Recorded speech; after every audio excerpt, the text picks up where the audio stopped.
Welcome to the Lux Files, a podcast for occultists about occultists. I'm your host, Sean, and I hope you enjoy this episode. Be sure to subscribe to the Lux Files wherever you get your podcasts to stay up to date on all the new episodes.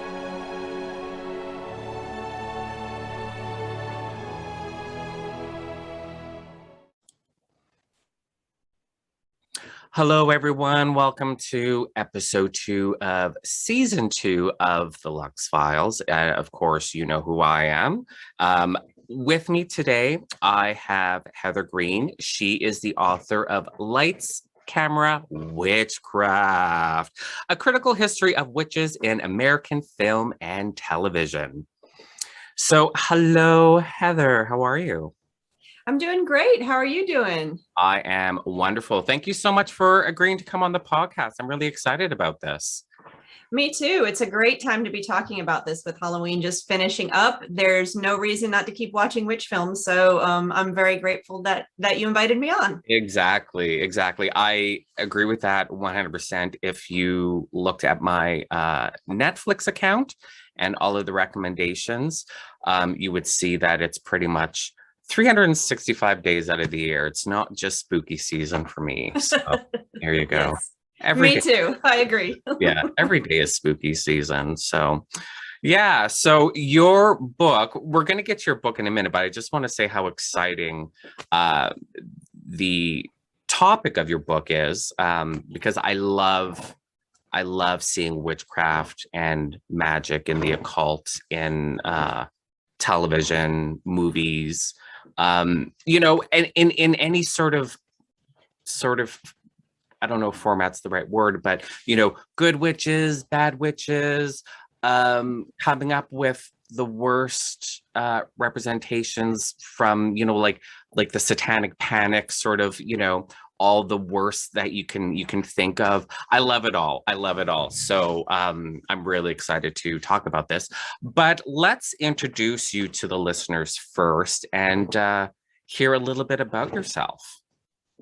I don't know where you want to begin. Like normally when I have guests on and we're just like, the topic is just about the guest, we start like, from very young, like their first, like say like magical experience on, but start where you want to start.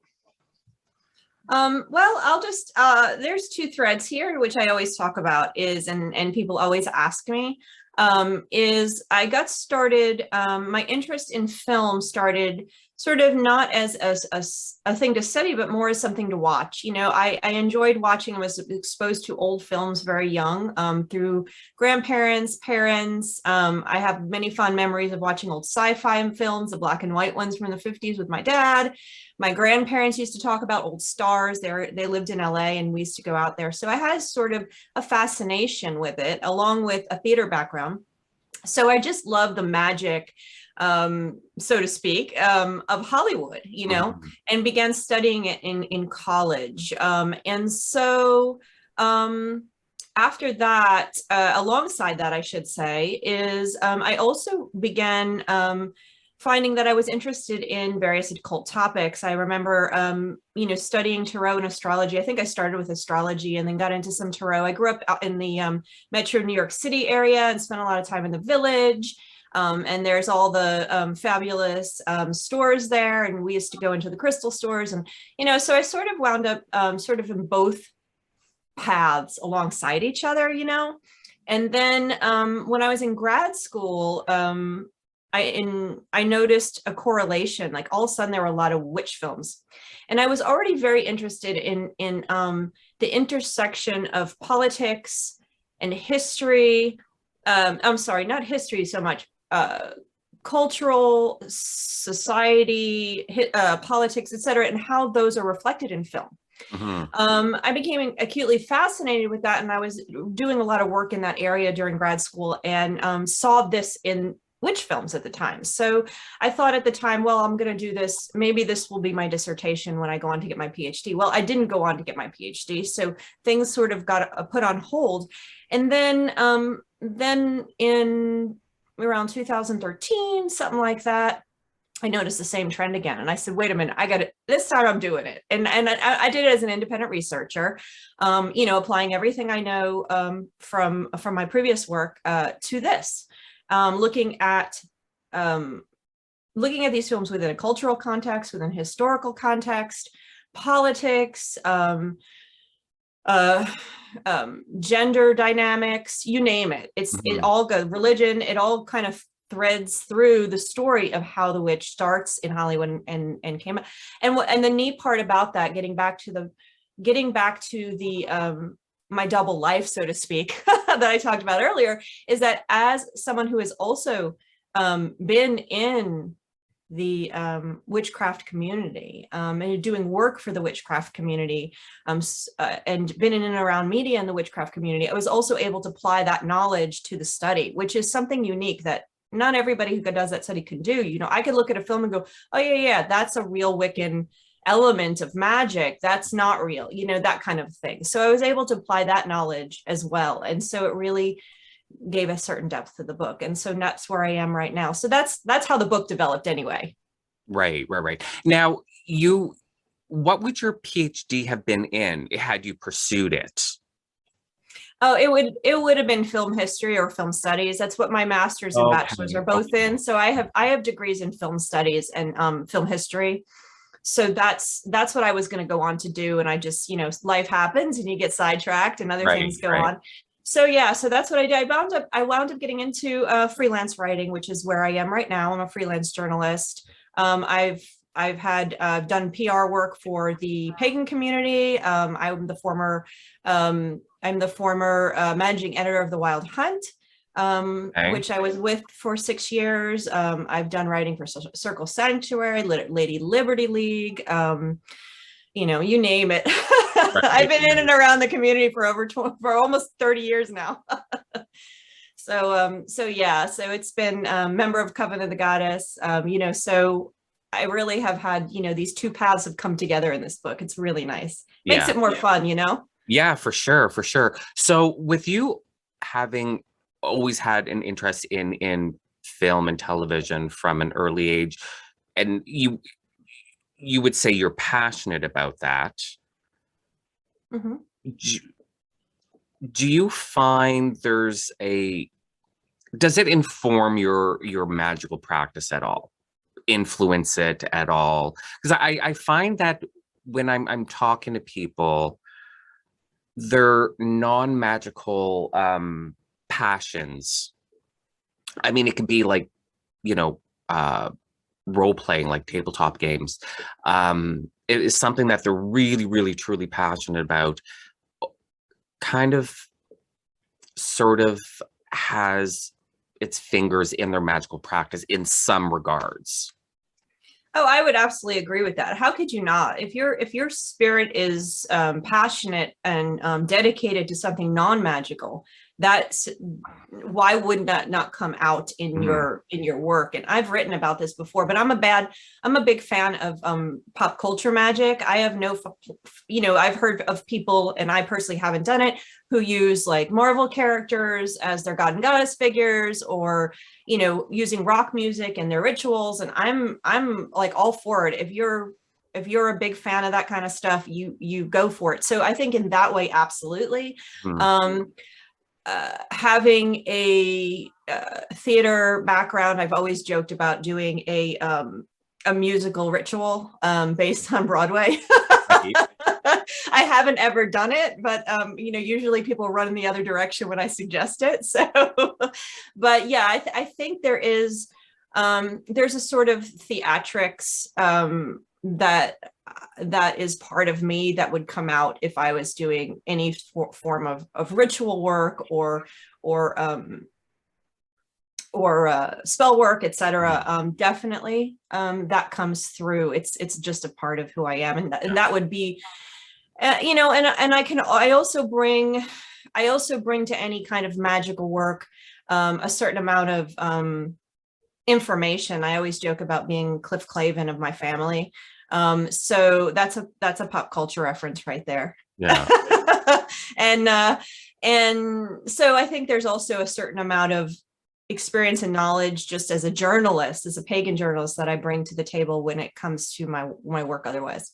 Right. I mean, ritual is theater, of course, but I think the more theatrical you are naturally, the more theatrical, ritual can be, especially, like group ritual and whatnot. I love, pomp and ceremony in ritual. I mean, I do a lot of like spontaneous sort of impromptu stuff, but I like, I just, it's my preference, the pomp and ceremony of full ritual. So having a group ritual, when I'm writing for a group ritual, they can be pretty, you turn more into a stage director, and then, you apologize to your group for all of the movements and actions that they have to do, and have to keep an eye on everyone and be like, oh no, you got to do this now, remember? Oh, I totally get that. I completely understand that. Yeah. It's fun though. It's fun. Yeah, it's a lot of fun. I think the other piece of that, I'm just going to add, and the other piece of that is, for me anyway, is I love singing and music. And so I think for me, I used to say that, I can't do a spell without any kind of music. And so music usually comes, even if it's not like I said Broadway music a little bit ago, but it doesn't have to be that. The chanting and that's another piece. This is all stems from the same thing, like you said, the theatrics. If that's part of your soul, it's going to come out in your magic and your ritual, like you just expressed. So I totally see that. Yeah. Well, so I'm a member of the Order of Bards, Ovates, and Druids, and when I lived in Southern Ontario, I was part of a druid grove down there, and one of the ladies that was a member of the grove, she was part of a sacred circle dancing group. So she had all of this great music with these great dances. I remember the grapevine. That's pretty much it, because a lot of these dances were really elaborate, and we're all spread out over Southern Ontario. So it's not like we have, we can get together once a week to rehearse leading up to a ritual. So we're kind of like learning it like an hour before. So I don't remember any of them. And then one of the guys in the grove played a couple of different instruments, and the Ottawa C group, there was an opera singer. So we always had, music and dance and whatnot. But, with OBOD, creative pursuits, whether it's music, dancing, painting, whatever, plays very heavily into our traditions. So yeah, throw that all into ritual, the drama, the dancing, the movement. It's incredible. It's incredible. And it keeps you coming back for more, because it's not, you're not standing around just listening to people with a monologue. It's always interesting and different, and Yep. And it raises energy. It raises really good energy. Yeah, absolutely. And I mean, we're all, like I said, we're all spread out over Southern Ontario, so we're all having to drive like hours to get to where we're, going to. So I mean, you definitely want to dangle that, come on, it's worth it. It's worth it. We're gonna dance, we're gonna sing, let's go. Yeah. I'd be there in a heartbeat. Yeah. I'm too far for you. Yeah, we're gonna listen to an opera singer sing, and I mean, we're out in the middle of the country, so like the sky is just incredible at night. And we're gonna listen to an opera singer sing under the stars, with the Milky Way as her backdrop. Like, you don't say no to that. No, You're like, oh, you know what, I'm busy, I have to grocery shop, and it's just too much effort to leave town for the weekend to attend the ritual. Like, no, I'm going. Yeah, it's pretty fun. It's pretty fun. Okay, so we know sort of like your motivations and passions for writing the book, but what made you, before we get into the actual book, what made you decide like, oh, this needs to be a book, like people need to read what I have to say about this subject? Because I'm always fascinated when I talk to authors, like what was going through your head was like, oh, I have something I think is important enough to say that other people need to hear. I'm always fascinated by that. Well, I think first of all, this study's never been done. And, having had done this type of study before in graduate school, I knew the type of stuff that was going to come out of it. I kind of had this sense, but I also had some questions. I'm like, and these are questions that would come up every year in October in the whether it was in mainstream media talking to witches and talking about witch films, or if it was within the pagan community talking about witch films. What are your favorite films and why? Why do certain films, like you were talking about earlier, why do satanic panic witches, which are so poor representations of modern witches, why do we still love them?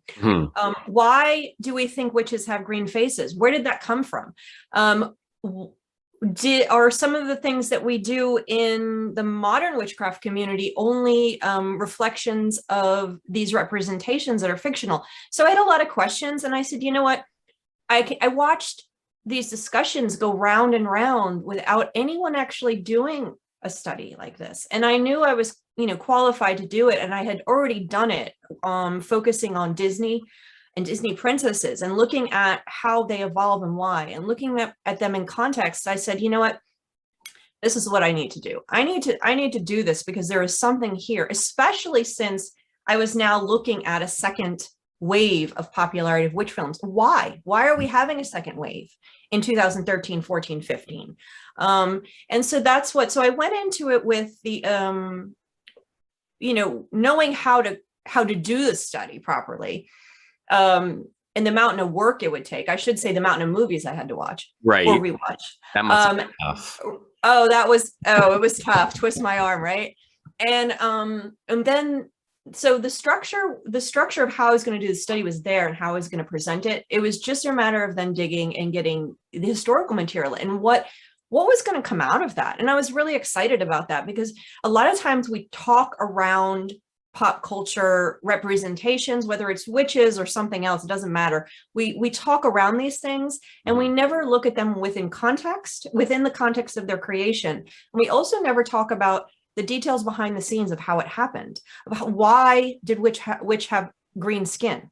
We'll talk around over and over about it. People will speculate. People will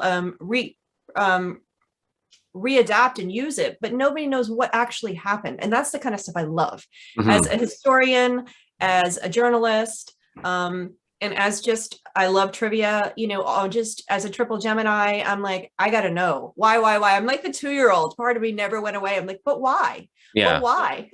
So I think that's why I said there's a book here. I knew there was a book here. Okay. And so that's sort of my mental process. Awesome.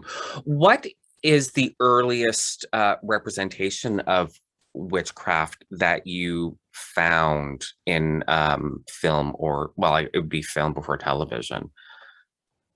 The earliest one, and I'm gonna pull my book out to remember the exact date. It's difficult to know if this is accurate, because many silent films were destroyed or have been destroyed, not on purpose, but they just deteriorate. Yeah. So I'm opening up my first chapter to find the exact date of the first one that I could find in the recording listed. Now, let's see, 1898, called The Cavalier's Dream. Okay. And those first three, those early ones, were more these quick little 3 or 4 minute reels, and a witch would appear and disappear. And It was more just kind of a showcase of the style. Really, the first narrative film, meaning something we would recognize as a story, was, I believe, 1908, and that was called The Witch. And it was an adaptation of now my mind is losing it. Ivanhoe. Adaptation of Okay. but Okay. we're talking about, like, again, we're talking about 5 and 10 minute reels here. We're not talking about full-length films the way we know them. So Mhm. witchcraft was very much being represented in its limited form during that period of time. Right. Okay. That's interesting. Just seeing there's my dogs. Hello. Thanks, guys.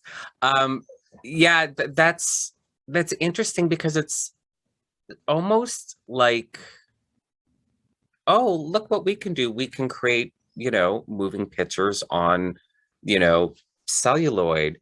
How great. And boom, right away, it's like, well, we need witches. Well, it was, well, you think about it, and you can see this throughout my book, is what happens is when the industry decides to introduce a new form of technology, what they want to do is attract viewers to that new technology, make them want to see it, make them want to use it, because you won't necessarily, I mean, look at the internet today. People need to be drawn to use new technology if it's there, because they're either afraid of it or they don't know what it does. And especially with film, you had to go out of the house to see. You had to go to peep shows originally, the peep houses, or you had to go to the theater. And then when television did the same thing, and to encourage people to buy the sets and bring them in the home to make them. And then you see it again with the internet and various other technologies. Whenever they're introduced, they go back to adapting well-known stories, because if you go and say, well, my favorite story is being retold on that new form of technology, I want to go see it. And so you naturally will be more inclined to engage with that technology, that storytelling device. So you see it in animation. The first animations are just quick retellings of fairy tales, or and then you have the same with film in the early days, the same with television. And that's one of the reasons witchcraft sort of shows up in these times, because you have witches in fairy tales. Other stories that people love are adaptations of popular novels or literature. So you have Macbeth, you have Hawthorne's works, and of course Salem. That's another well-known popular story that people love to tell, even though it's not a fictional story. It's something that Americans love to retell and re-explore in so many ways. So you would see witch trial films, especially in the early, not so much in television, well, a little bit in television. You have Joan of Arc, but you have these retellings of history, the retellings of fairy tales, the retellings of literature, whenever a new technology is introduced. And you can see that. And that's when we start to see the types of witches that we start to see. Right. But is there also like a sort of titillation? We all love being scared. Do you think there's that too? Because I think, like, photography was invented, and 5 minutes later there's pornographic photos. Film is invented, and 5 minutes later there's pornographic films. Like, there's always that level of like titillation or that scare factor, because we love to be titillated, we love to be scared. So, oh, look, we invented film, let's put a scary witch on there, or you know what I mean. Yeah, and I think maybe there's a little bit of that in the early days. However, the relationship we have with witchcraft at that point was very different than it is now. What you're talking about was very prevalent, way more prevalent than in the 1970s. And there's a reason for that. Up until the 1968, there were very few witches in anything horror. So we're talking about titillation in terms of fear. It really was not, that really wasn't a factor. It was a very minor factor. And when Hollywood started, witchcraft was in the mind of mainstream American audiences, expressed through entertainment. Witchcraft was fantasy. It was either fantasy, or it was something people who were superstitious believed in.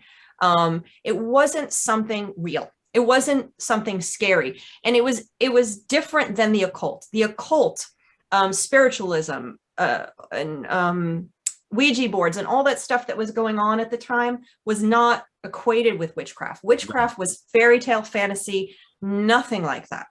So you had a little bit in the silent era stuff that had to do with the occult that did what you're saying. You had the only one that sort of had a crossover with witchcraft was called The Mysteries of Myra, which was a serial that did play into what you're talking about. It definitely was. And there were definitely shows that in the silent era that capitalized on that. In fact, because of what you're talking about, and this doesn't relate to witchcraft at all, but because of the what was deemed sensationalistic, titillating, was eventually deemed a problem. And there was lots of outrage. Right. And so in 1930, the industry created a production code, which pretty much created a censorship system. Right. So from 1934 to 1968, Hollywood was extremely censored. Self-censored. They didn't want the government to come in, so they did it themselves. Very, very locked down, very, very conservatively locked down on what could be expressed and what couldn't be expressed. And that's one of the reasons witches stayed out of horror. Okay. All those years. And so that's why witches continue to remain more or less a function of the narrative, a function of fantasy narratives, a function of Salem narratives. They really didn't hit their scary stride until 1968 when Rosemary's Baby came and hit the screens, and so it was yes to what you said. Yes, there absolutely is that factor you're talking about. Absolutely correct. Witches really didn't play into it fully until 1970s, when I like to say all hell broke loose for witches. Right. I just assumed, I didn't realize that, and thinking about it now, it's like, okay, well,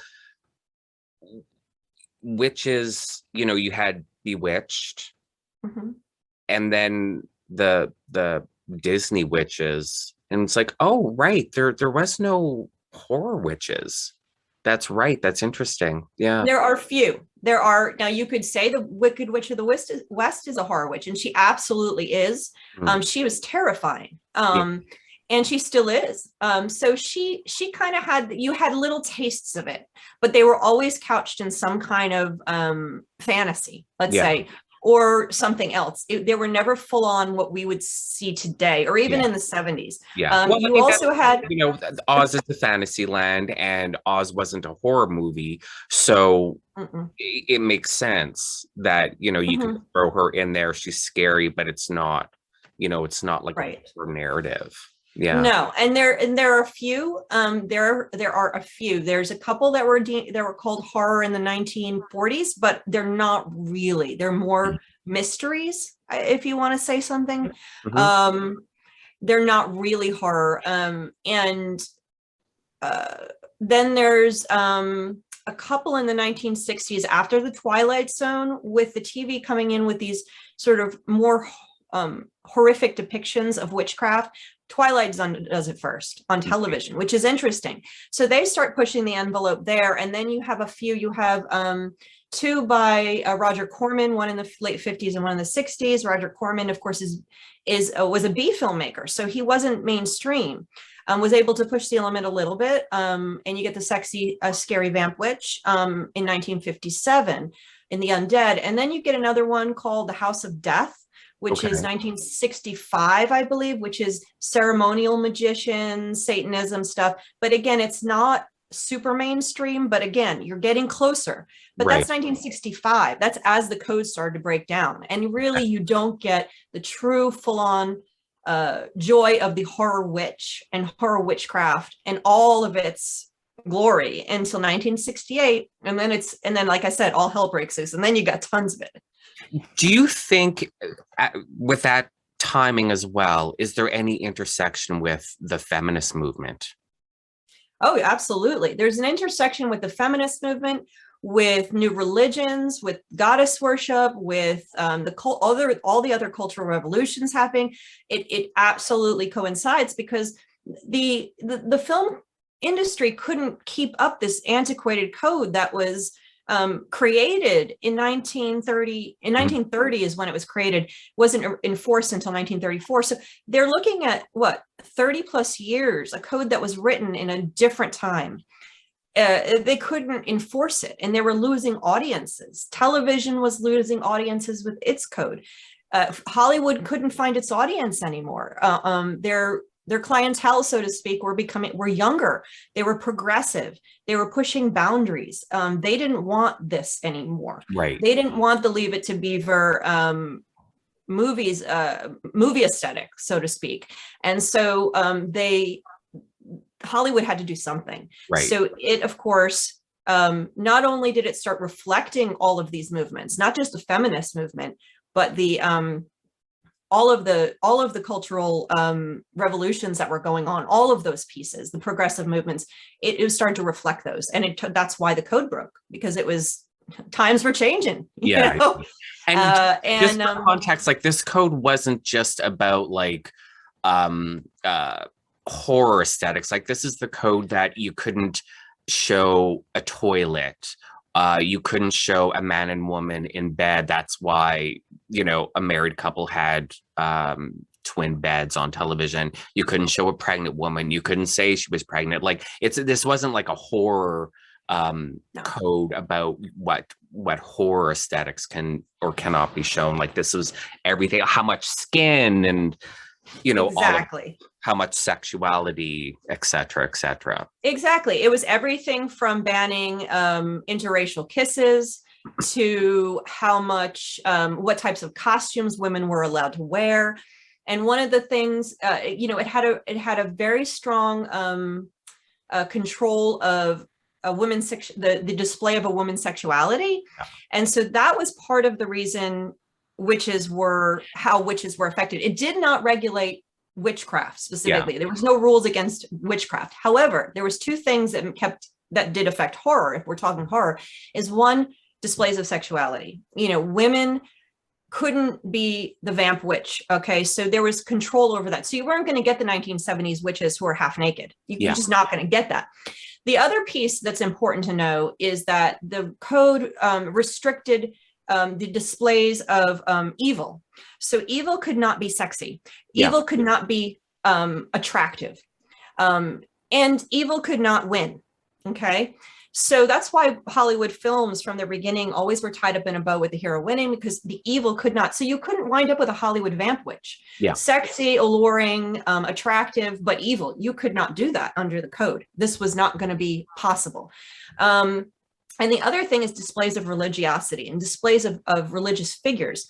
They could not have, there could not be negative displays of them. So you couldn't wind up with a movie like where I'm blanking on the name of the movie from the 80s, where the bishop was the bad guy. He was the one who was abusing the women who he was accusing of witchcraft. You couldn't do a horror movie like that. You could not have these type of movies that showed negativity towards mostly Christianity, because we know that when you have a horror movie, it's usually some form of something that's reflective of Catholicism and the you know, these kind of texts. So you could not do that. You could not reflect on religion poorly. You couldn't have certain types of dress with women. You couldn't dance in certain ways, and you also couldn't show evil as a sexy or positive thing. Something that might be attractive and something that the audience might want to go to. All of those were written into the code. So that, of course, reflected the witchcraft. But of course, the code had a lot of other rules too. And you can actually go online and look at it. I mean, it's amazing. People don't realize how censored the system is. We look back at the 1950s and 1940s and look at these movies, and that's the way the world was. Yeah, no, it wasn't. That's just watching. You're actually watching a censored replication of our society at the time. I can't remember. Well, I know that the code did affect fashion, because as women had to cover up more, an alternative to showing skin is to show shapes and curves and movements, and dresses were starting to be cut in bias. The fabric, you know, at a diagonal as opposed to vertical. So they drape, you know, they curve around the breast, the hip, and, you know, they're really showing the movement of the woman as she's walking or whatever. So, I mean, this affected fashion, you know. And I can't remember if, did it not affect women's abilities to wear pants in movies and television as well? I don't no, I don't believe so. I'd have to go look back and see what the regulations are. They did change over a while, but if I think back to movies from the 30s and 40s, there were often women wearing pants in those, especially stronger women who had careers. Yeah. And there's some really interesting books written by a professor of mine, Janine Basinger, where she actually talks about the power of the diva women, or the power of the strong female characters in 30s and 40s films, where yes, they always want to get married and be in love, and they're never the boss and various things like that. But they talk about how women still found their strength with them. Right. And so there's these subtle things where you have them bickering back and forth. They're wearing hats. And I'm pretty sure there was a lot of pant wearing in the 40s and 30s for women. So I don't think there was I don't think that was an issue, as long as it didn't suggest overt sexuality. There's certain those it was more concerned with that. Yeah. The code was written by a Catholic journalist and a Jesuit priest. So they were very much guided by their own religious ethics and morals and what they found. And it was because Hollywood wanted to get tickets. I mean, they wanted to be able to sell, and they were losing out because the silent Hollywood was, there was murders and there was all this craziness on the screen. And, by today's mindset, today's modern people would look at those silent films and go, what? But by that mindset, it was like scandalous. Oh, so, yeah. I mean, before the code, there was some, not racist by our standards, but you look at movies from the late 20s, the early 30s, before the code was in place, and you're a little shocked because you're so used to that fake representation of society because of the code. So you're watching the stuff, you're like, that... Wait, they did that? This movie was filmed in 1928. Like, how did they get this? Well, it was pre-code, right? But we're just so conditioned to that coded world of Hollywood that you forget that it wasn't there from the absolute beginning. And it's just, some of the stuff you see is shocking, not for our time, but knowing like this is 1928, and it's like. Right. Or 26 or 1930, whatever. And it's like, oh, wow. I see how, movies were a hit, and it wasn't a passing fad, because if you had Leave It to Beaver as your first representation on film, may have just ended up being a fad. You know what I mean? Well, the very first famous actress to do an all nude scene in a film is Annette Kellerman, and she was an Australian actress and swimmer who did a nude scene in 2 films. They're in my book because they actually contain witches in them. They're fantasy films, Daughter of the Gods and maybe it's Neptune's Daughter. Anyway, they feature her swimming because she was also a swimmer. But she does all nude scenes in them. And it was those were 1916, 1914. Right. Yeah. So, that never would have cut it after the code. Yeah. But, but at the same time, the code produced a lot of wonderful films. And there are some that are witch related. And, when we find empowerment through those witches in indirect ways, subversive ways, they were able to get their messages out, just like you were talking about changing the way the dresses were to enhance a feminine look. They could do that without, and there's something to be said for that. There's something to be said for that subtlety as well. Oh, absolutely. Yeah. So they created fashion, it affected a lot of things, and witches, witches were second, going back to witches, they were secondary. They were functions of the narrative. They really didn't drive it, but what they were reflecting during these periods of time very much was a woman's role in society is what you're looking at as they change. Yeah. And that was also part of the conservative modality of it all. And it's important to say the code also, the TV adopted its own code based on the film one. So TV had a code as well. Yeah. Yeah. Do you think perhaps because, you know, that code, Hollywood code era, do you think that the lighter representations, because again, I'm thinking, you know, Disney witches, Bewitched, you know, they're harmless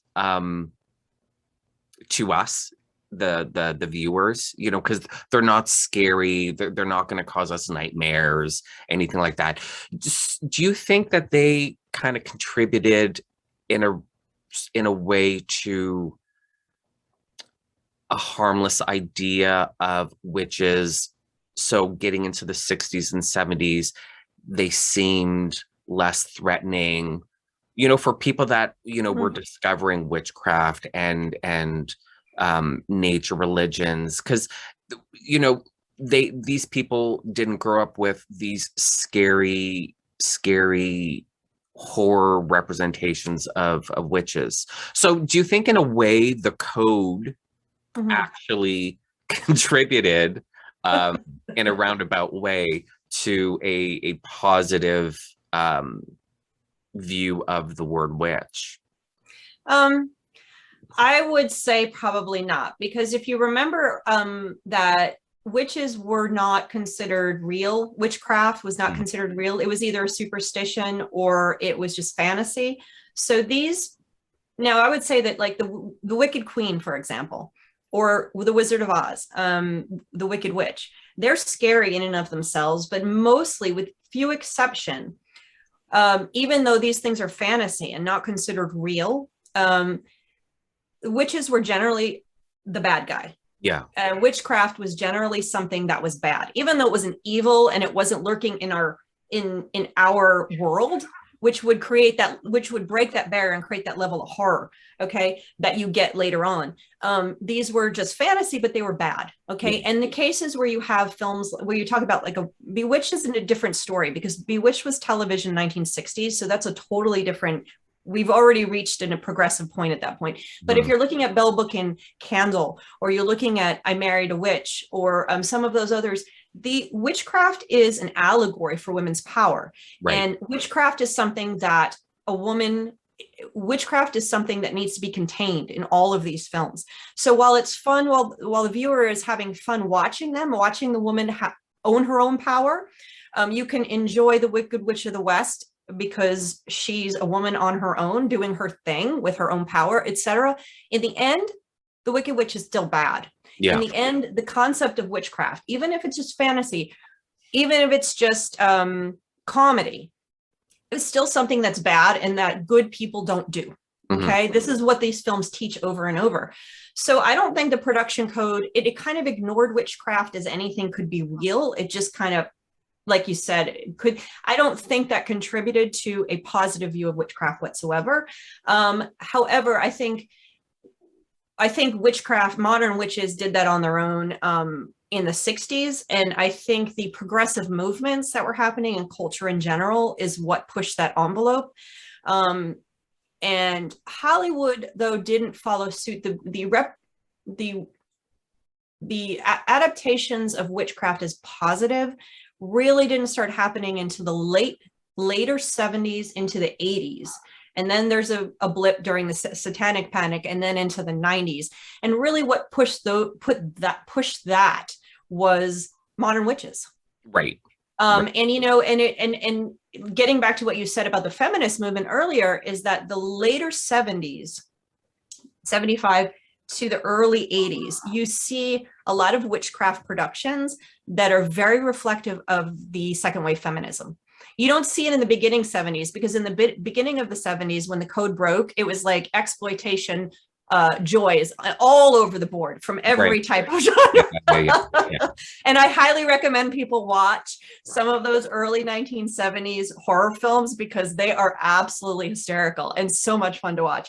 But in the late 70s and 80s, you get things like Tucker's Witch, and you get you get you get a great episode of BJ and the Bear called BJ and the Witch, which expresses witchcraft as a function of herbalism and ancient practice and feminism. You get what's the name of that other B film? It'll come to me in a second. There's a number of films that really have a feminist ethic.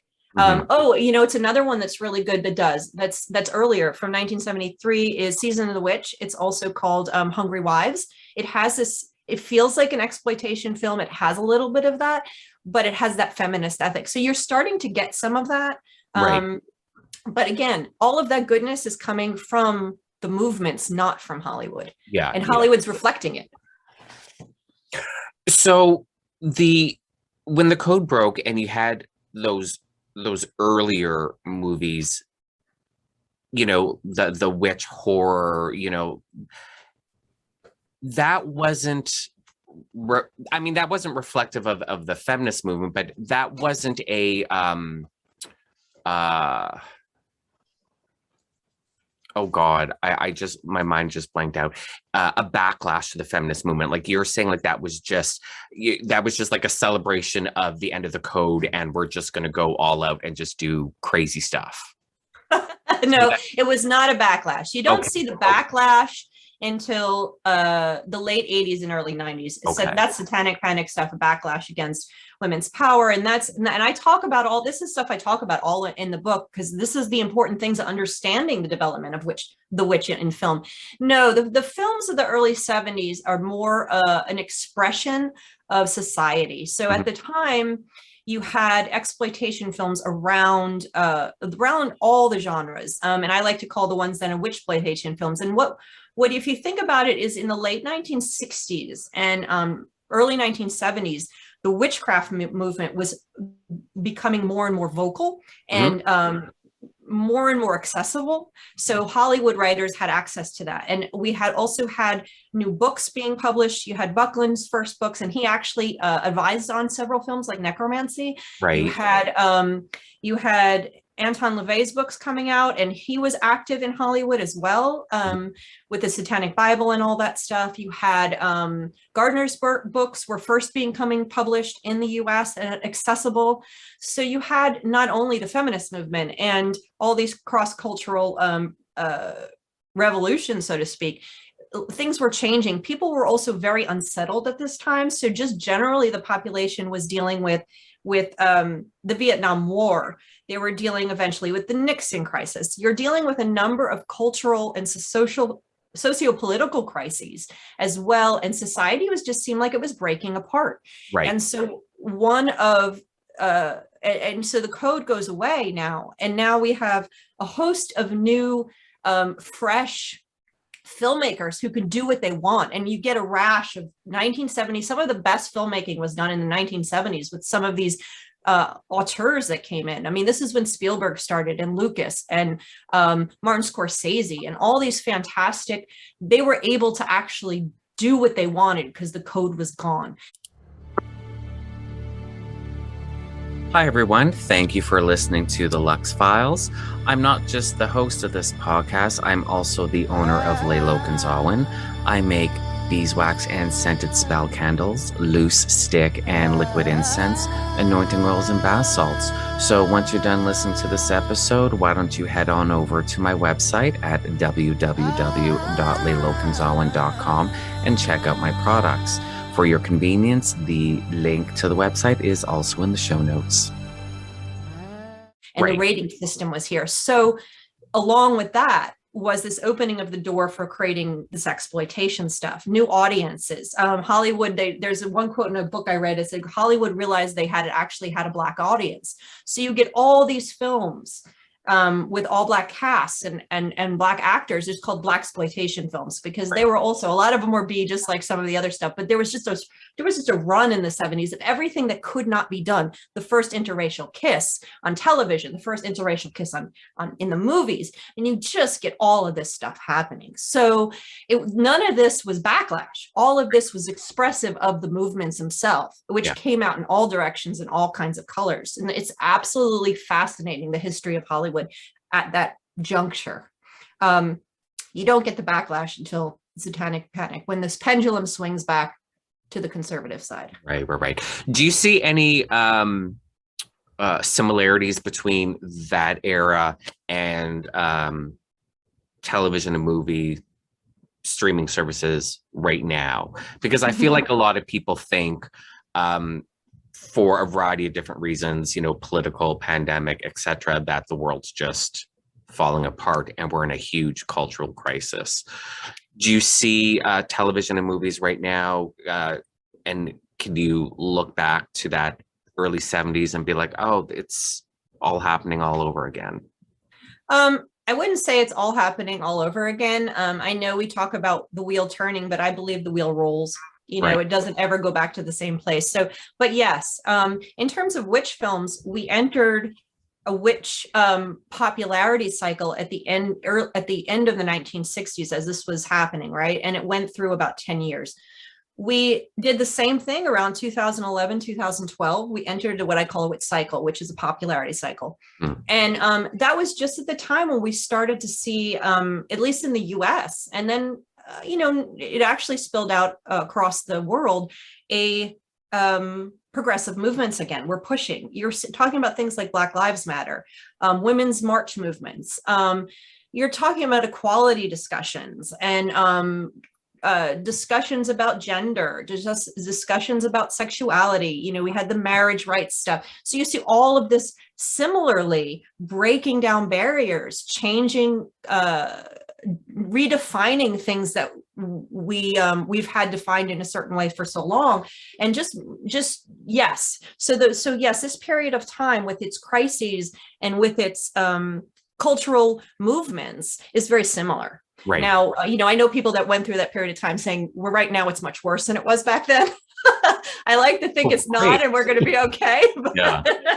I mean, we are going to be okay, because every time someone, brings up, the world is a mess right now, it's the end of the world, I always think back, I'm like, yeah, but I mean, have you not heard of the 70s? I mean, do you want to get a little reading done and see what was going on then? Right. We're going to be fine. And just to get back to your point is that, you had all the similar movements and similar discussions back then. They're more intensified now.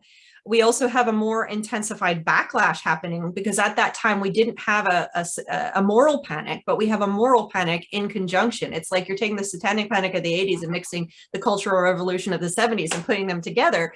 But what's interesting, right. But what you're talking about, which is interesting, which I think you would find fascinating, is that both of them, during both of these times, which is what your correlation is, we had an upswing in witch films and television shows. This time, though, it's mostly streaming and television shows, mostly television shows. And if you look at the content and the narratives of the current ones, they're not the same as what happened in the 70s. It's a very different conversation being had through those narratives that in the 70s than there are now. But the ones that are happening now are all about looking at our past, looking at our folklore, looking at our fairy tales, looking at the things we knew and reevaluating because maybe we missed something. Right. So it's like the best line in what's the show? Give me a second. Not Once Upon a Time. Into the Woods. Okay. The musical Into the Woods. She says something like, I'm the witch. And she I can't remember what the exact quote is, but she says something like, I was wrong. I was right all along. It's a line in a song. And so that's the concept of what you see now in the television shows. We're having we have dark and fractured fairy tales. Think about all of those that happened in the early part of the 2000s. We start to see representation, diversity of representation and what witches look like and what magic is. Magic isn't just Wicca anymore, like it was in the 90s, or it wasn't just a satanic witchcraft like in the 70s. It's all of those things plus. It's plus hoodoo and plus folk magic. Witches look all kinds of ways. Witches are men and women and other genders. Witches have different sexualities. Witches are they come from all parts of the country, all parts of the world. So you have those breaking up barriers, which is even worship Satan, and that's okay if you watch Chilling Adventures of Sabrina, right? Yeah. So you have a totally different, it's a reevaluation of the meaning of America and the meaning of all the people here. It's a totally different conversation than it was in the 1970s. Right. Yeah. So, but the concept is there. And every time we have something going on like this, we wind up seeing more witches. Mm-hmm. Yeah. So I don't, well, yeah, let's just jump around eras. It doesn't matter. I think we need to talk about the movie The Craft, because I feel like, well, not feel, I know, being on social media, how influential it was to a lot of millennial witches. And that came out, how old was I at the time? Do I give my real age, or I think I was 20 at the time when it came. Wait, when did it come out? 96? Yes. I was 18. Okay. And I didn't see it right away. So by the time I saw it, I would have been 19 or 20. And I had joined a gardening coven. So I kind of poo-pooed the movie a little bit, like turned my nose up a little bit, like that's not witchcraft. Because again, the 90s, witchcraft and Wicca were the exact same thing. There was no separate, what the 90s was like. So that's not what we do. That's not witchcraft. Those aren't witches. Of course, I feel differently now. Age is, age does that to you. But for a lot of people, a lot of modern practitioners, that movie was a big deal. Very influential. That's true. Why? Like, why in your opinion, like, because because you look at movies and television differently than I do. Because I don't really analyze, the narrative or anything like that. I see, okay, well, this isn't quite true, but let's dumb it down a bit or oversimplify. I see 3 bad witches and 1 good witch who defeats the bad witches, but the good witch isn't everyone's favorite witch. Like, everyone who was influenced by that movie, it wasn't the quote unquote good witch. She's not the memorable one. No. People remember Nancy. Yeah. And that's the same reason why the Wicked Witch of the West is more popular than Glinda. And why, and I talk about this with regard to Frozen, that why Elsa was more popular than Anna. It has to do with internal power and the rebellious nature of the witch. And I think people are attracted to, especially young girls and women who are looking for, or it's not even that, it's more than just these, especially we're talking about The Craft. The Nancy and the bad witch, or the person, or the wicked witch, or the whatever Elsa, they're the ones wielding the power on their own. They're the ones who are rebelling, and that's attractive to people who feel oppressed, who feel constrained in some way, whether it's a teenager who's living with their parents and they're tired of it. They're 15 or 16 and they just want to go out on their own because they're, teenager. Yeah. Or if it's, someone who's in a marginalized community and wants to find power and in these characters. And that happens a lot with the films throughout the decades, where, in the early days, in those coded errors, women would look to these characters like Jillian or Jennifer in those witch movies, and even if it was just for an hour, they could be free of the oppression. They can be free of the constraints of their societal constraints. So in terms of The Craft, I think there's a number of reasons of why it was popular. First, it was released right at the end of the Satanic Panic, and it's sort of what I call a cusp film. So it's both reflective of the Satanic Panic, because you have that end stuff that goes on with Nancy. Yeah. And it also is reflective of this new movement. It's sometimes called third wave feminism. Sometimes it's called anti-feminism. It depends on who you're talking to. But it was this notion that women had arrived, Okay, women had successfully gotten equality, and now we could do anything. And that's kind of this, and it's called the girl power movement, is what it's been named. And you see that Sabrina was released at the same time, Sabrina the Teenage Witch, and was highly popular. You had Buffy the Vampire Slayer, you had Charmed. And so you had a number of these shows come on that were really part of that Friday night adolescent lineup, that were telling viewers that girls had arrived and girls could be anything. They could be vampire slayers, they could be vampires, they could be witches, but they could have their power, and they could just, kick ass. And you had like the Spice Girls were part of that. It was that notion. And so the craft was right there at the beginning of that. And I think in a single film, you have this empowered woman, Nancy, who eventually, goes off the deep end. But you also, before that, show 4 young girls who didn't fit in. They were marginalized. One had a deformity. The other one was new in the school, which is the one you call the good witch that nobody remembers.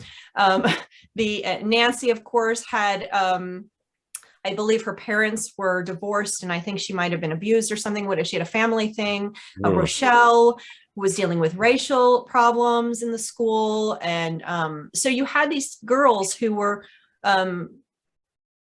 being, bullied, left out. They were oddballs. And what do they say? We're the oddballs. We're the weirdos. We're the weirdos. We are the weirdos, mister, because the bus driver's like, be careful of the weirdos or something like that. And Nancy turns around with her glasses. She pulls them out. We are the weirdos, mister. We are the weirdos, mister. Yeah. So you had them, and here are all these. I've watched the movie once or twice. That's all good. So have I. So basically you had that came at the perfect moment, because it's not a film that's going to win an Academy Award. Yeah. But it came right at the perfect moment where you had these 4 young girls who were looking to find their own power, to overcome obstacles in their lives. And they were doing it through rebellious and alternative means, through magic. And the first ritual scene was beautiful. And it was, it was a beautiful, very indicative and reflective of modern witchcraft, Wicca. And so you had that. So people just love that. You had this whole teenage generation going, I could have my power. I could do magic. And that was snowballing. And it was part of that whole movement. So the craft was just a point in time, and it was perfectly placed. And today, I mean, it's got a cult favorite. Everybody loves to watch it. Yeah, absolutely. Absolutely. One thing I like about the craft, like reflecting back on it and watching it as an adult, I see it almost like a good representation of what we do. No, we're not levitating and walking on water and stuff like that. But I think it has a really good balance between what we actually do. Like if you were to stumble upon us in the woods, and what's going on in our heads, like the power and the energy that's happening internally. I may not be able to shoot fire out of my hands, but I feel like I can. And if you just showed what we actually did on screen, and you didn't, Hollywood it up, it would be really boring, let's be honest. And I find that it's a really good representation of how you feel when you're practicing magic. No, I'm not levitating, but I feel like I can. You know what I mean? Yeah, you're absolutely right. Yeah. I say that in a lot of presentations I make when people ask, well, are they ever going to make a film that actually shows what we do? I'm like, if they did that, people would fall asleep. Yeah. Because what we do is not that exciting. Yeah. And that's the case for not just witches. And that's the case for, if they made a doctor show exactly the same as the way doctors actually are, they would have one episode, and that would be it, because you have to enhance these things up. They don't have, this is drama, it's fiction. But I agree with you. I think there's something to be said for using Hollywood magic to not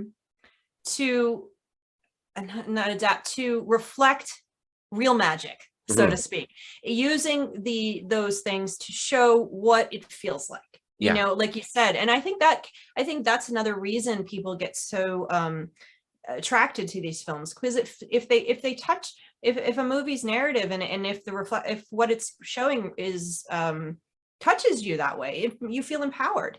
So I think there's definitely validity to that. And in fact, I spoke with Adam Simon, who was the co-creator of Salem. And that's one of the things we talked about, is that the movie is horror. I mean, the show is horror, obviously. People aren't sticking toads in other people's mouths and various things like that. But what he said is that he was trying through Hollywood magic, to literally depicting these things that were found in old documents, that were found in old witchcraft documents in New England, in actually depicting them as literal events. He was able to create the fear that that the people of Salem had of witchcraft. And he was able to also depict the empowerment of the witches themselves, even though that's not exactly how it happened. We're not looking at realism, you're looking at horror, but depicting what happened in a literal sense creates that feeling you're talking about, you know. And that's one of the things Hollywood does. It's one of the things you have to do with art. I mean, art does it. Absolutely. Yeah. I mean, look, whenever you want to complain about Hollywood representation of witches or magic, I invite you to go into your library and start looking at some of the covers of your books, because I have a feeling that witch that's riding on the broomstick on the cover, you can't actually do, but that cover turns you on enough to pick up that book and be like, oh, what's this? Let me take a look inside. Maybe I need to buy this. You know what I mean? Right. So whenever someone wants to get a little too critical about, you know, how Hollywood represents witchcraft and magic and whatnot, you know, take a step back and you know, think, like I said, like, why did you pick up that book of the witch riding on a broom? Because it attracted you, and you bought and that's what, and you learned. And that's what art is supposed to do. Art is not supposed to, you know, just all across the board. But and there are, you know, with all of that said, there are cases where Hollywood went too far. If you consider, you know, Hollywood's its role in society in terms of harm to a religion. So that's a different case. And there's one film called To Save a Child that was not an after school special, excuse me, a made for TV movie. That, you know, during the Satanic Panic, when people who practice various occult practices were being harmed, were being fired, were for no reason because of the moral panic.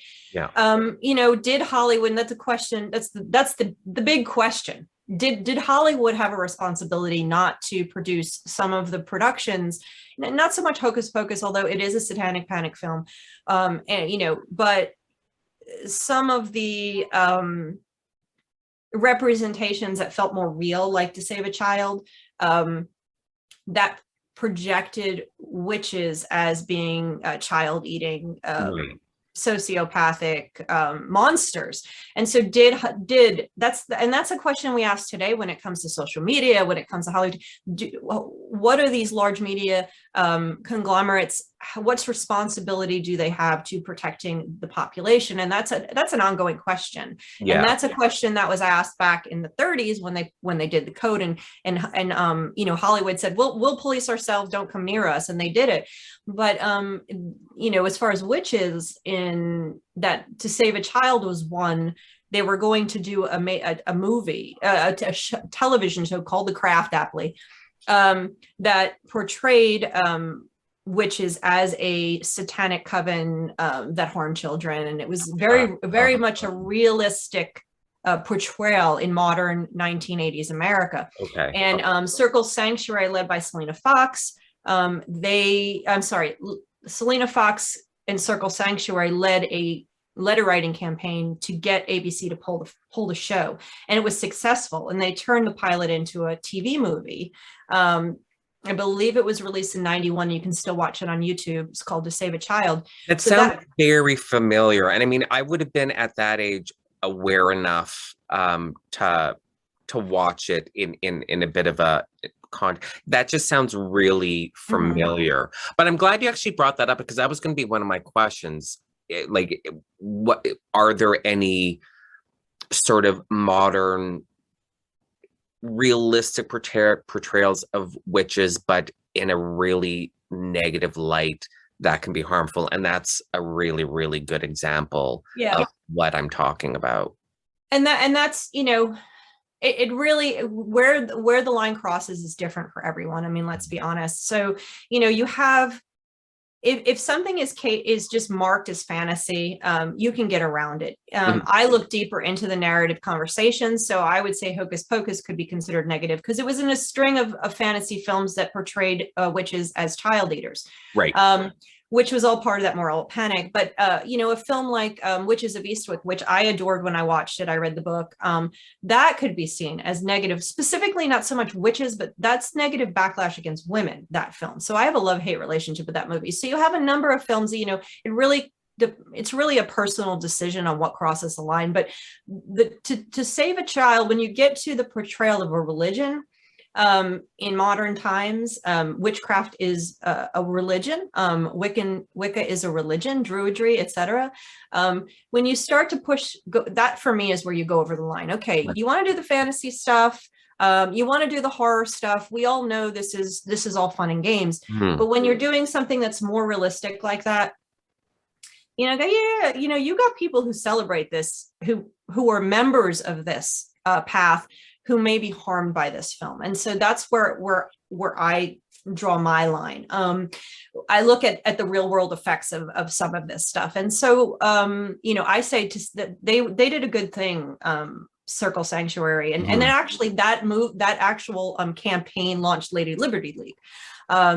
So it was, that one for me is good. But what's more interesting to me is not so much the negative portrayals, but the positive ones that get close to reality. Right. And, you know, I've been thinking about this, because I always say, what's the film that's the most like us? You know what? So I always say The Love Witch, which she does get awfully close in a couple places where you go, yeah, I could see those people. You also have, you know, elements throughout. Rosemary's Baby is a horror film, but, you know, some of the people in that film, you go, oh, I grew up in New York. I'm like, that could have been my neighbor, right? Right. Yeah. But if we're gonna say like modern, like now, not 1968, there's a film called I'm gonna have to look it up. There's a film called, hang on a second. Hang on, I got my handy dandy book right here, and I have lists at the back of each chapter, so I can just flip over. It's called The Last Keepers. And it's a really nice, it's a sort of a teen rom-com type film. So it's not anything you're going to, you know, win an Academy Award for, but it's a nice little film, and the family are witches, and there's a fantasy element to it, but you go, yeah, I can live like this. This might be actual witches. You know, these are people I could know, and are doing things, and they have this nature. They are artists. It's a very nice little film, and that feels good. It's kind of similar to the way The Craft, before Nancy goes crazy, and that ritual and all that stuff. It has a similar type of feel good. Oh yeah, this is feel good magic. This is feel good witchcraft. These are people I could know, and then. More recently, and I was surprised, and I didn't write about this in my book because it didn't come up in my research, but it should have, unfortunately, is there's a show on Netflix called Grace and Frankie, with Jane Fonda and Lily Tomlin. Lily Tomlin's a witch. Yeah. She is an actual practicing witch. She mentions it. She says, so motive B. She's about as close to a realistic person in the community that you can come up with, and a lot of in representation. And they don't ever make a big deal out of it. She's just what she does. You know, she's just got her stuff, and she's a character, but we all know characters, and you could totally see her showing up at a ritual, or at running a ritual, or at a convention or something like that. So she's a very, very close to a dynamic and caricature of some parts of the witch community, some members, and she's absolutely fantastic. Dogs. That's great. Yeah. Lily Tomlin, I mean, she's just fantastic. Anyways, I could see her playing like an old hippie witch. Like that's exactly what she is. Okay. Yeah. There you go. That's exactly what she is. She's, I mean, you watch the show for, I mean, there's a lot of excellent acting in it, but I love watching her on the show. And you know, I didn't even know. I mean, I thought she was just kind of the old hippie thing until she started saying various things. And I'm like, oh, look at her go. She's a witch. Why isn't she in my book? Well, I guess, I mean, yeah, obviously that would have been good to point out in your book, but I mean, if she's not doing, you know, rituals and making potions and stuff like that, I suppose it's, you know, kind of like a minor point. Well, you know, I don't think so. I think I would have actually talked a lot about her because it's a very unusual case. But the way I did my research, I took a lot of different databases and a lot of different resources. I also used blogs. I used a lot of stuff to try to make sure I could find as many of them as possible, to catalog as many of them as possible.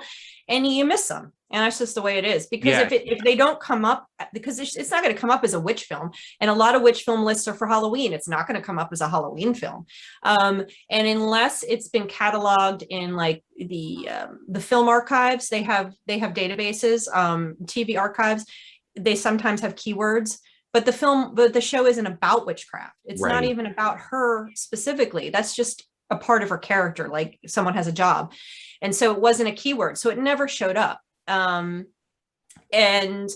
I find the fact that she is, and she's doing it, and they're not making a big deal out of it. It just who she is and just is fascinating and very refreshing in a way, because it's not like, oh, look, that's the witch, you know, and we got to talk about this. It's similar to the Craft Legacy. I don't know if you saw it.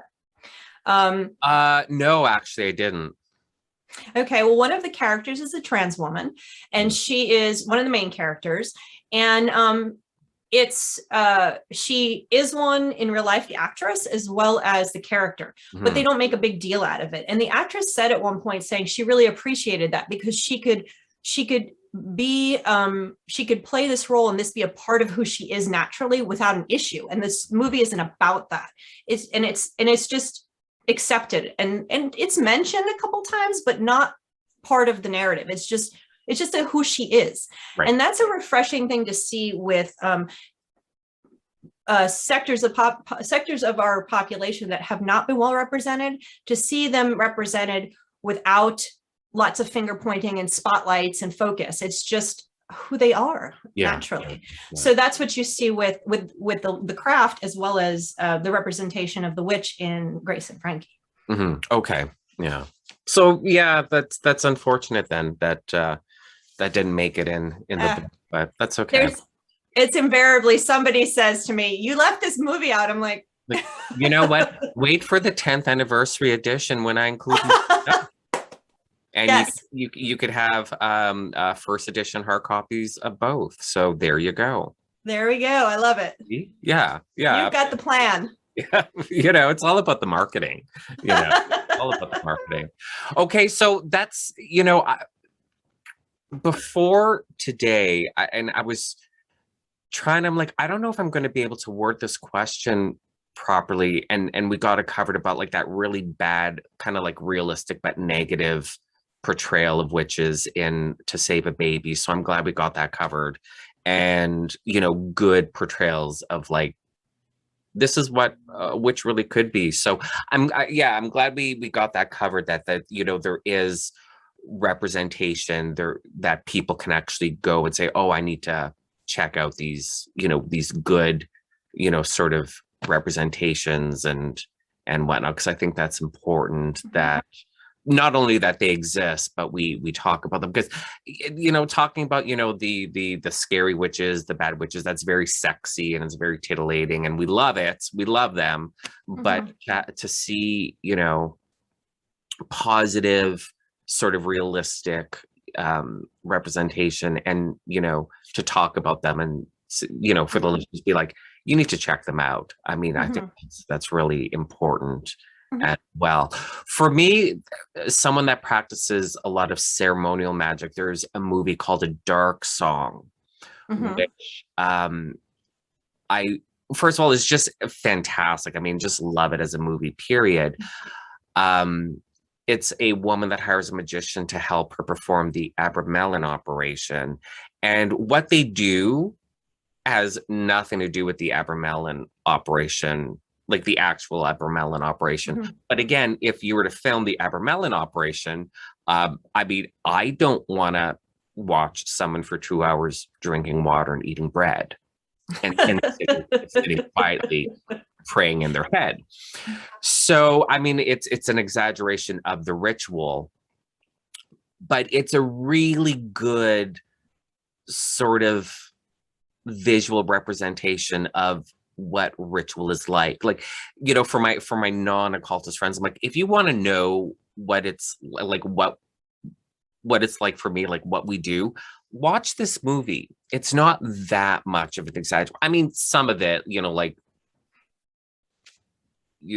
the drinking the glass of blood to purify, stuff like that. Like some of it's an exaggeration, but the ritual itself, the process is really really accurate. It just shows the intensity, the dedication and whatnot. So there's good stuff out there. There really is. I mean, there's shit.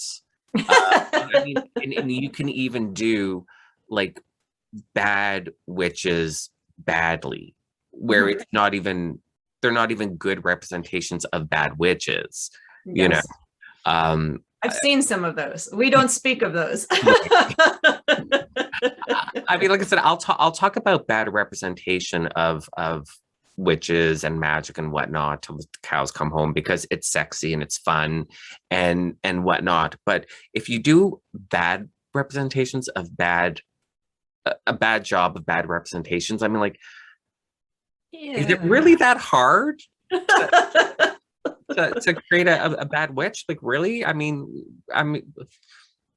we've had the bad witch narrative for 500 years. Yeah. How could you have just done this so poorly? It's bad storytelling is what that amounts to. There were several movies that I turned on and I was watching, and I went, after like 5 minutes, I'm like, what am I watching? And why am I watching this?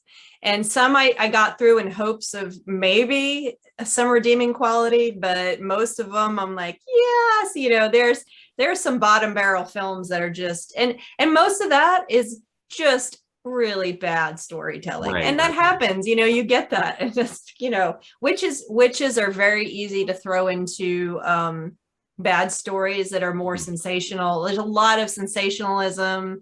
The porn industry loves a good witch film, and you just get some really bad ones. And so it is what it is. But we don't have to talk about that bad, because that's bad. That's bad witches. Yeah. Did you cover the Blair Witch movie at all? I know, there's. Oh, okay. Because, there's no actual like physical representation of a witch in that movie. But I think that was part of the brilliance as well. Because, and whenever I talk about the Blair Witch on the podcast, I always have to qualify the conversation for the younger listeners. This was pre-social media days. So the marketing campaign for this movie was missing posters of like the three actors, and fake news reports, like video news reports. And of course, everyone that saw these fake news reports weren't from the city that these fake news reports were from. So KKTV, I don't know if that's and you can't confirm it on social media. So when we went to the theater in 1998, we thought this was actual found footage, and these students were missing. And it was the scariest thing, in part because you don't see anything. So, well, first of all, you have the marketing, so you're already freaked out because these kids have gone missing, and you've seen the news reports. So it must be true because I saw it on the news. And then you don't actually see anything. So I'm conjuring up in my head my worst fears of what it could be. I'm in a tent in the woods lost. And it was so brilliant. So you don't actually see a witch or anything. But that movie was huge. Huge. It was hugely successful. Influenced a lot of people. And so, yeah, so that was one question I had for you to see if you covered it. And I do. Why. Yeah. Because it changed just at the end of the girl movement. This sort of launched a new the 2000s. It sort of launched, and everything in the 2000s sort of changed. It was after the girl movement, the Satanic Panic, and the Blair Witch Project really changed the face of how we read films, how we understand media in so many ways. I mean, it was just totally a landmark, not just for witch films, but it also launched a ghost witch phase of witch films. It was so popular, of course, everybody wants on the bandwagon of this concept of the paranormal. The paranormal became very important. Witch films kind of went away. We got a little bit in the early 2000s of residuals of the shows, but now we're seeing a lot of ghost witches, a lot of dead witches, and a lot of ghost witches, and everything was really geared and focused on teenagers and adolescents up to 18, 20, as young as 14. So you saw it's in, I think I called the chapter teen Witchcraft, Wicca teens, and something. I could ghost witches and teens or something is the name of the chapter, because you see almost everything in there geared towards the teen market, and you see a lot of this whole phase of ghost films, ghost witch films, and The Conjurer. The Conjuring comes later, which was a very, very popular. That's a decade later, but you have The Conjurer, you have Ghost Game, you have a lot of them are B. You also have a couple more Blair Witch spinoffs. Blair Witch Book of Shadows, I believe, they weren't as popular. So you have a lot of this concept of this ghost, this legend tripping. This is what's going on. So it launched, and it also, again, this was before social media, so this was the beginning of the change. Yeah. The beginning of the internet change. The beginning of the media changeover. And so I talk about that and how media was transforming at this point. And Blair Witch was right there as a spearhead as far as the witch films. It's brilliant. And I talk about what you're talking about is the witch is a fear, and it's not, it's not present. I talk about that. They're in the third Blair Witch film, Heather's younger brother goes looking for her, and they actually show the witch in the house, and it's this misshapen monster.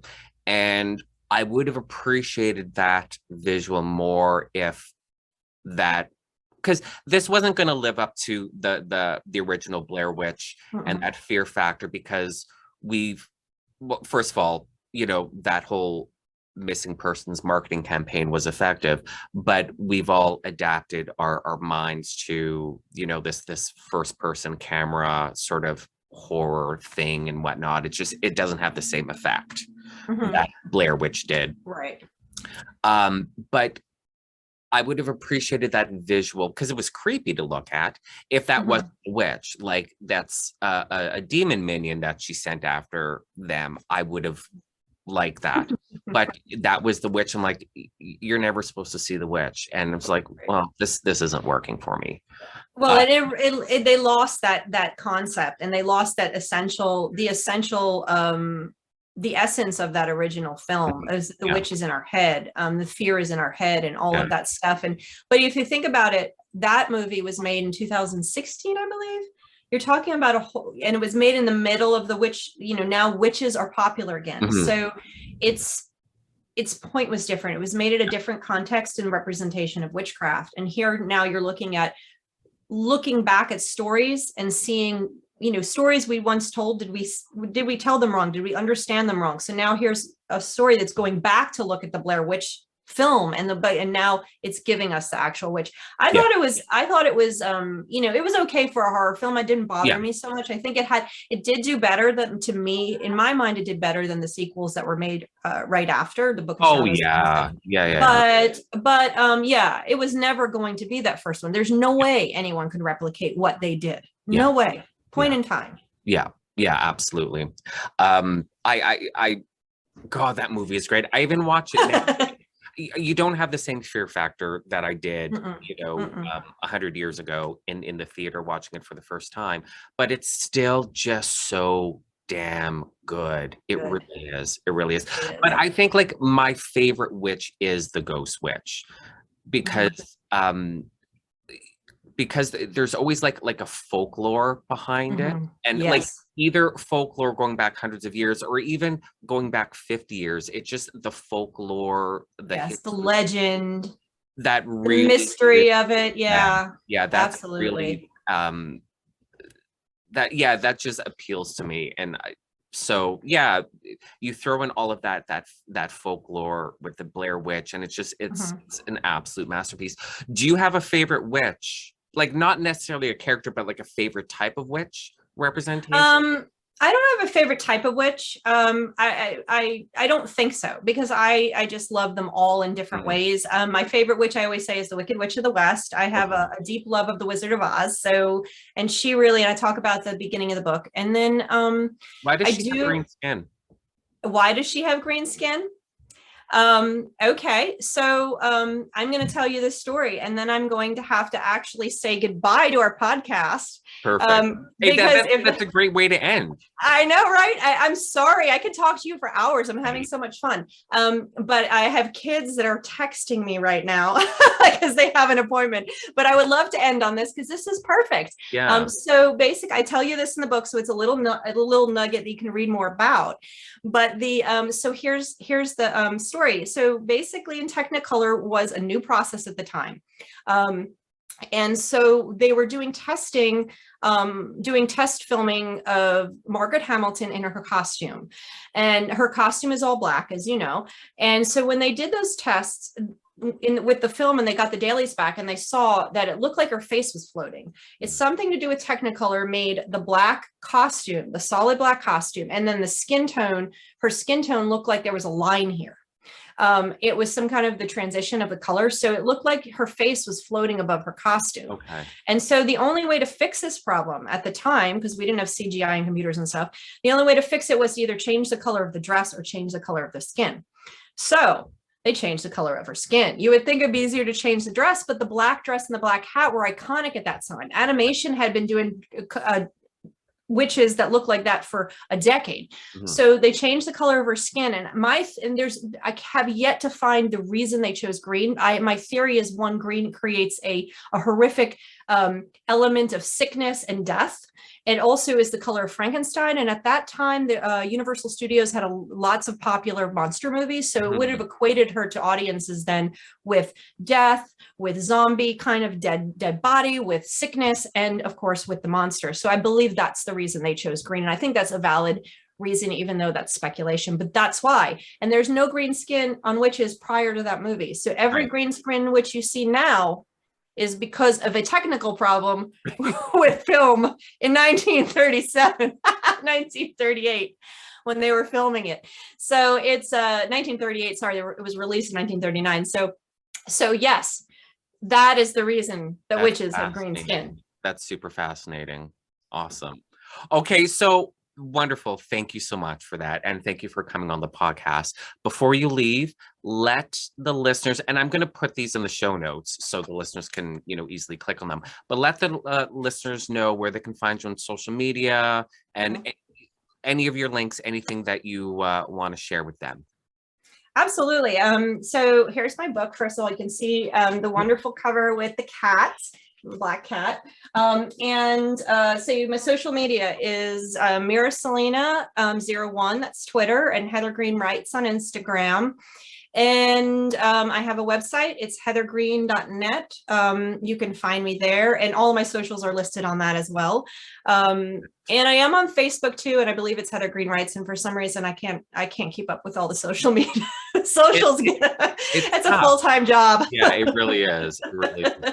But it's easy to find me. You go to the Facebook page, you can see, or you go to my website, you can find them all there. You can find the articles I write too, because I'm a journalist and I write about paganism and witchcraft a lot. So you can find that there, as well as anything else. And please reach out. I hope your listeners enjoy this. And please reach out. I love talking about movies and witches and TV and all that stuff.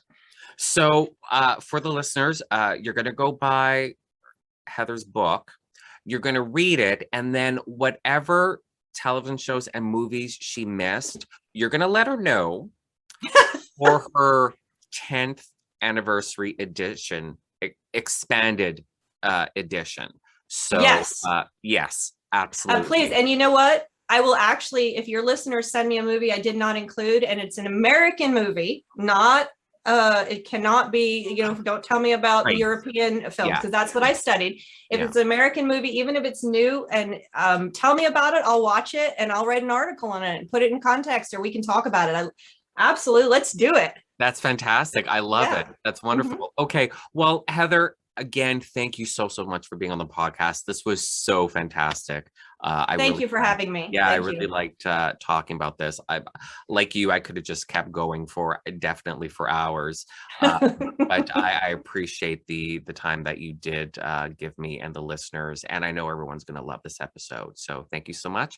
And for all of you listeners, Heather's links, like I said, they're in the show notes. My links are there as well. So click, follow. And I'll see you guys next week.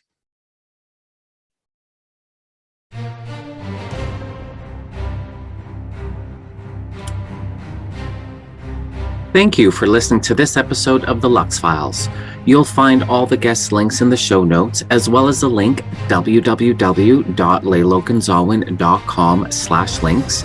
That link will get you to my page of links, where you can then go to my Leila Gonzalwin website, the Lux Files page, and my Leila Gonzalwin YouTube channel that has all the Lux Files videos.